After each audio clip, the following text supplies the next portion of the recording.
Welcome back to the broadcast. Our next guest is a former Real Housewives who's making a move to Dallas. She's here to dish all about the Real Housewives of DC and the next step in her life. Welcome, Mary Amons. I'm so excited. This is so fun. Is totally girl crushing. When we heard you were coming, this girl went. Oh yeah, I've been fangirling since you were in here with a girlfriend a few weeks ago. And you watched Housewives of DC too. Yes. She was like obsessed with it. So I'm this is obsessed so with fun. the whole DC franchise. Yeah. So I'm very excited you're here with us today. Well, my son is crushing on you. But He's he's 25. Hey!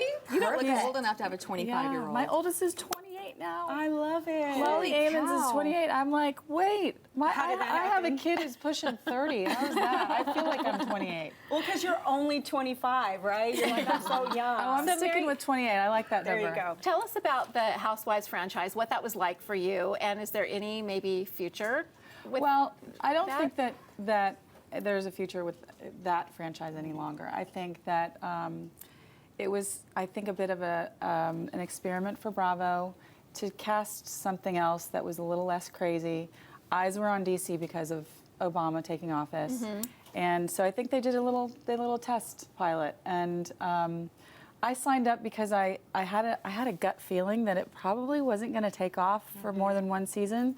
So really, it was an opportunity to get some experience on TV because my grandfather was one of the pioneers of radio and television, so I have that in my blood and my legacy, and also my charity Labels for Love. It was an opportunity to get that some exposure, and I told my dad. My dad is a communications lobbyist and a lawyer. Oh, those lawyers. And I told my dad, I was like, Dad, I have this opportunity to go on this show, this reality show. He was like, first of all, are you kidding me? You know how risky that was. And I was like, wait. Here's my thinking about this. I think this is probably a one-off, and I know that I'm in control of my behavior, and I know that they like me because I have all my kids, and I'm a DC native, and my grandfather's legacy, and all these things that I knew were positive.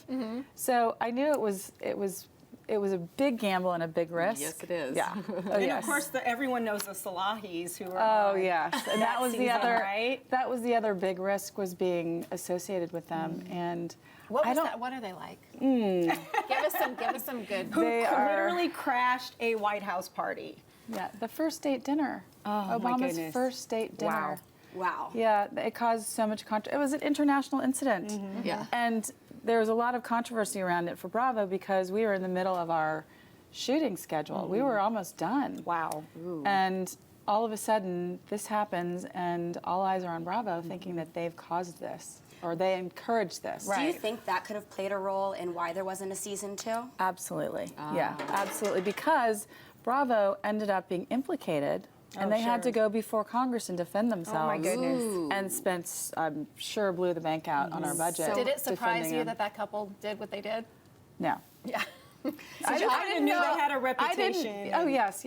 They're synonymous with showing up in an entourage and, just conning people. But I didn't know they had it in them to do that. I thought that was pretty risky. Wow. But, yeah. But thank God, nothing happened.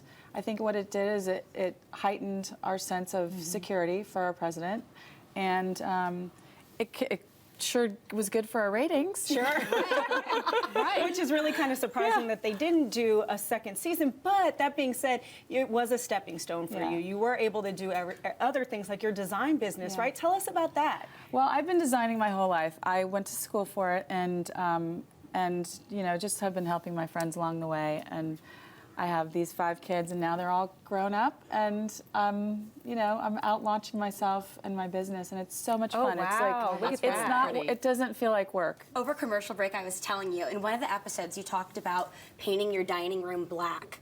And once I bought a house, I painted mine black because of you, because I thought it sounded so cool. I love that. Have you That's so always been cute. into design? I have. Yeah. Okay. I think it's just a natural gift that I have. I also paint. My mother's an artist, and it's just something. I just love to create a home that's functional and cozy and beautiful, and makes sense. It all has to make sense. Are you basing the business here in Dallas? I am based in DC, but I'm making moves to Dallas. So Nice. I'm going to be spending about a week a month here, launching my business, just kind of showing up and dabbling in. I have some really good friends here that are helping me get Oh, good. established. And what I've learned is it's so refreshing too is that Dallas is a really welcoming place. Oh yeah. Yes, And it there's is. room for everybody. Yes, it And there is. are big, big designers that are here that also are are. encouraging the people that are just showing up like me. And and that's literally what I'm doing. I'm just showing up. And the design great. district, of course, is so amazing. I always like asking designers, what are you seeing in trends right now?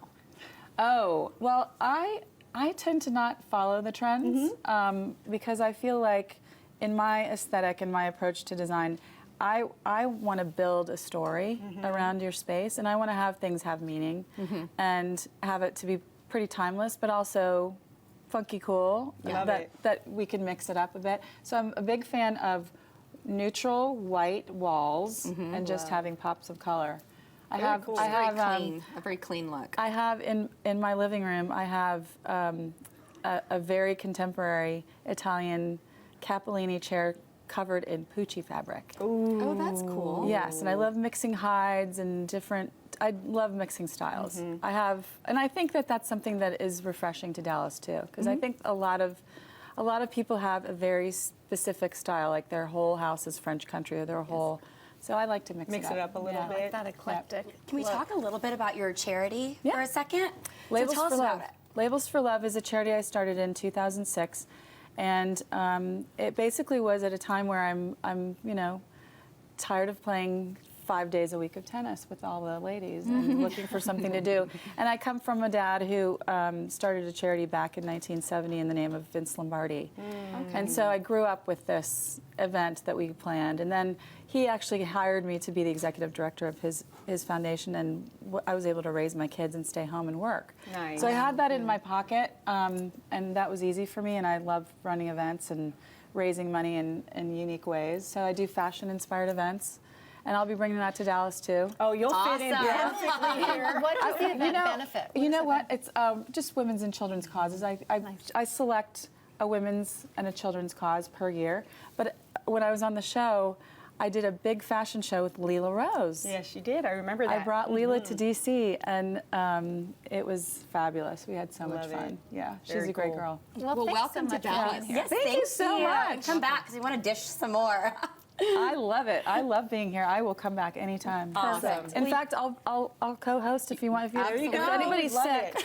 I'll sit down and fill in. Yeah. Frankie's known to have a few hangovers every now and again, so we'll keep you in I mind. have some weddings coming up, so you can fill in for me when I'm being bridesmaid. All And right. you can check out Mary's design work for yourself by going to her website, and that's MaryAmonsDesign.com, and learn more about her amazing charity, labelsforlove.org. And stick around because we are talking about how to plan an amazing Oscars party. Stay tuned.